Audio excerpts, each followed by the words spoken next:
ఇది ఏ ఉన్నాను. ఎలక్షన్ ఇది? 2004? 2009 కదండీ. 9 రైట్. మొత్తం చేశారు. ఖర్చు చాలా పెట్టుకున్నాను. అప్పుడు నా సంపాదన ఏం లేదనుకోండి. మా వారు ఆయిల్ ఎక్స్‌ప్లోరేషన్ తర్వాత ఈ started doing road maintenance work in Madurai district. So, ఆయన డబ్బులు చక్కగా ఏటీఎం కార్డ్ పెట్టుకొని, ఇన్నోవా ఎంత ఖర్చు ట్రావెల్స్‌లో పెట్టుంటారు పెట్టుకొని టీడీపీ ప్రచారాల అవుతుందండి. కోసం? 3+ అవుతుందండి. 3 కోట్లు. ప్లస్ 350 పైనే ఉంటుంది. 3.5 కోట్లు ఉంటుంది. 3.5 కోట్లు మీరు ఖర్చు పెట్టారు వైజాగ్ సౌత్ అభ్యర్థి అని అనుకుని. లేదు. టోటల్‌గా నాకెవరు ఏమీ చేయలేదు కదండీ. నాకేమి పార్టీ సైడ్ నుంచి కార్లు పంపించడాలు అట్లా ఏమో అన్నీ నా ఓన్ మనీతోనే చాలా ట్రావెలింగ్ అంతా కూడా చేశాను. కానీ మోసం చేశారు తర్వాత? మోసం కంటే ఏదైనా పెద్ద వర్డ్ ఉంటే మాట్లాడచ్చేమో అని అనుకుంటున్నాను నేను. సో, మోసమని చాలా చిన్న వర్డ్ యూజ్ చేశారు మీరు. అయిన తర్వాత బీఫామ్‌కి పిలిచారు. బీఫామ్‌కి పిలిచినప్పుడు చాలా హ్యాపీగా వెళ్ళాను. అన్నీ తెమ్మన్నారు. చెక్ లిస్ట్ అంతా తీసుకురమ్మన్నారు. అక్కడ బీఫామ్ తీసుకోవడానికి ఒక 1 అవర్ ముందు మీరందరూ భోజనాలు చేసేసి రండి, ఇన్ఫార్మ్ చేస్తాము అన్నారు. నాకు అర్థమైపోయింది. See, when I entered into the films, I'm a kid. Now I'm not a kid. Kada. Honest worker I am. Very honest worker I am. మీరు ఎలా మీ మాట తోటితే తెలుస్తుంది ఎంత సిన్సియర్గా చేసి ఉంటారు.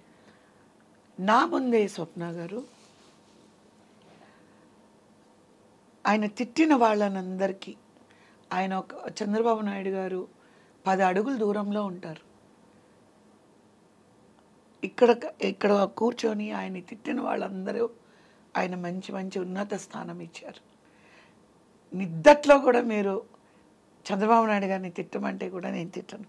నిద్దట్లో కూడా. You got it. లాయల్టీ గురించి మాట్లాడుతున్నా మీతో. అర్థమైంది. అదే మీ ఎదురుగుండా స్వప్న గారు చాలా మంచి ఆవిడని పొగిడి ఆ డోర్ బయటికి వెళ్ళిన వెంటనే మిమ్మల్ని బండ బూతులు తిడితే ఎలా ఉంటుంది? అలాంటి వాళ్ళందరూ పార్టీలో పెద్ద పెద్ద పదవుల్లో ఉండి మంచి మంచి పోస్ట్లో ఉండి నిద్దట్లో కూడా పార్టీని కానీ పార్టీ వ్యక్తులను కానీ ఒక్క మాట అంటే రెచ్చిపోయేదాన్ని. ఎందుకు? Channels okay, I know need to bring the channels names, all the channels మీకు అన్నీ తెలుసు. డెస్క్ దగ్గర కూర్చుని పార్టీ వాళ్ళ గురించి అని గొడవ పెట్టుకుంటారు. అక్కడ మనం అయిపోయిన తర్వాత they give cup of coffee to everybody కదా. రండి సార్ కాఫీ తాగండి. మేడం మీ చంద్రబాబు నాయుడు అన్నారనుకోండి, ఈ డెబేట్ ఈ న్యూస్ దీంట్లో ఎలా మాట్లాడేదాన్నో అంత డిఫెండ్ చేసుకుంటూ వచ్చేవారు. అక్కడ అలాగే మాట్లాడేదాన్ని.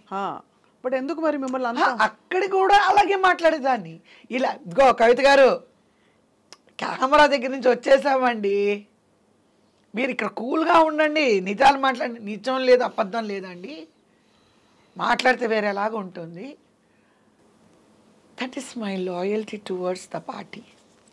ఈరోజు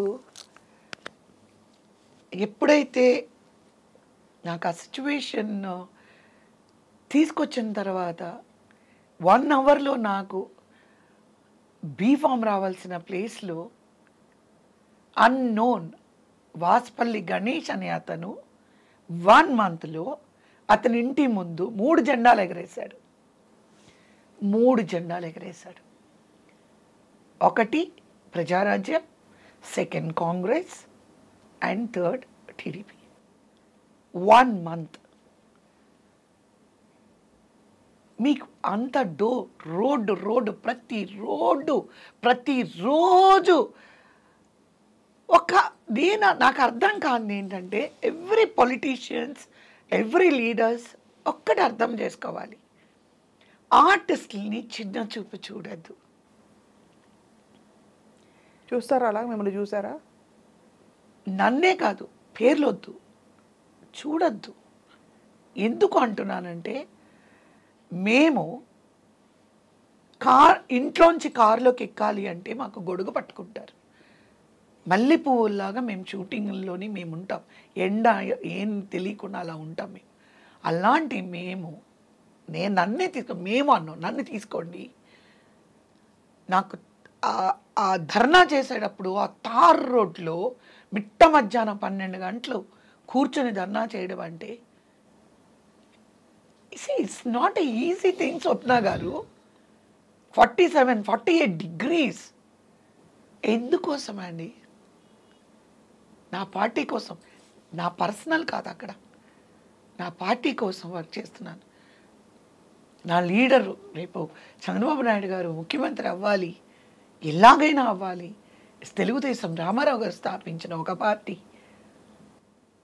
అప్పుడు పెద్దపీట మీరు ఎవరికి వేస్తారండి? ఏసీ రూమ్లో కూర్చొని మీడియా ముందు ఉండి మాట్లాడేవాళ్ళ? అందరూ పల్లకీలో ఎక్కాలి అంటే మోసేవాళ్ళు ఎవరు చెప్పండి?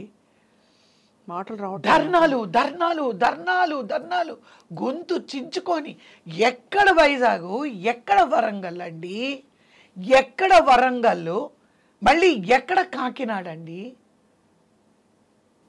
See the distance I'm talking about. Anantapuram ఎక్కడ విజయవాడ అండి? అలా వెళ్ళేవారు. 294 నియోజకవర్గాలలో నా పాదం ఉంది. 294 నియోజకవర్గాలలో నా కాలు ఉంది.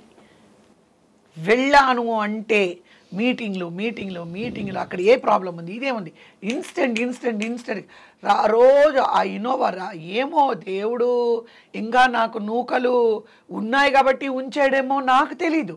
ఎంత రిస్క్. రాత్రి ఫుల్ నైట్. ఒకరోజు నేను ఎక్కడున్నాను, రాజమండ్రి బుచ్చయ్య చౌదరి గారి మీటింగ్లో ఉన్నాను. వెంటనే నాకు ఎర్రపల్లి దయాకర్ గారు ఫోన్ చేసి, నువ్వేం చేస్తావో తెలీదమ్మా, నాకు పొద్దునగా నువ్వు ఇక్కడ ఉండాలి. ఎక్కడ రాజమండ్రి, ఎక్కడ వరంగల్ అండి? ఏం చేశాను? నైట్ 10 o'clockకి నాకు అక్కడ మీటింగ్ అయిపోతే రోడ్డు మీద 4-wheel బండిలో ఇడ్లీలు అమ్ముతుంటే నేను మా కుర్రాడు ఇంకా నాకు ప్రోగ్రామ్ చెప్పే అతను మేము నలుగురం ఆ రోడ్డు మీద వేడిగా ఆ ఇడ్లీలు రాత్రి 10 గంటలకి తిని ఆ కారులో పడుకొని మార్నింగ్ వరంగల్ వెళ్ళి ఆ వరంగల్ లేచి వెంటనే పడుకోని స్నానం చేసి వెళ్ళి ఆయన లారీ మీద ఎక్కడో మీటింగ్ జరుగుతుంది. అంత పెద్ద లారీ పైకెక్కి డ్రైవర్ కూర్చున్న పైన ఉంటుంది చూడండి, ఆ పైకెక్కి నేను స్పీచ్ ఇచ్చాను. రోజు రాత్రి డ్రైవ్, పగలంతా